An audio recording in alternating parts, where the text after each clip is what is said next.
സംഭവം? Okay okay, ഇത് തേങ്ങയല്ല, ഇത് നമ്മുടെ സപ്പോട്ടയുടെ ഒരു വെറൈറ്റിയാണ്. സപ്പോട്ട നമുക്കറിയാവുന്നതാണല്ലോ. മാമി സപ്പോട്ട എന്നാണ് ഇത് പറയുന്നത്. നമ്മൾ ഫ്ലോറിഡയിലൊക്കെ ഇത് വളരെ നന്നായിട്ടുണ്ട്. നമ്മൾ അവിടുന്ന് കൊണ്ടുവന്ന ഒരു വെറൈറ്റി മാമി സപ്പോട്ടയാണിത്. ഇതിൻ്റെ പ്രത്യേകത നമ്മളിപ്പം പറഞ്ഞതുപോലെ തന്നെ വലുപ്പമാണ്.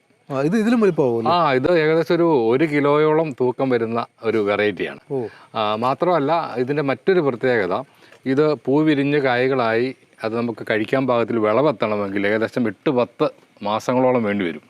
അത്രയും സമയം നമുക്ക് വെയിറ്റ് ചെയ്യേണ്ടി വരും. അങ്ങനെ പാകമാവണമെങ്കിൽ 10 മാസം. 8 മുതൽ 10 മാസം വരെ സമയം വേണം.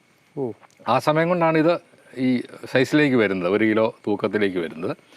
പക്ഷേ അതിൻ്റെ മറ്റൊരു കാര്യം പറയാനുള്ളത്, ഇതുണ്ട്, ഇതിൻ്റെ ഫ്ലവേഴ്സ് നമുക്ക് ഇവിടെ കാണാൻ പറ്റും. ഇതാണ് ചെറിയ ചെറിയ മുട്ടുകൾ കണ്ടോ, തണ്ടിലാണ് വരുന്നത്. അപ്പോൾ ഈ ഫ്രൂട്ട് ഉള്ളപ്പോൾ തന്നെ അടുത്ത ബാച്ച് ഫ്ലവേഴ്സ് വരും, ചെറിയ കായ്കൾ വരും. അപ്പോൾ ഓൾമോസ്റ്റ് എല്ലാ സമയത്തും ഇത് കായ്കൾ കാണും.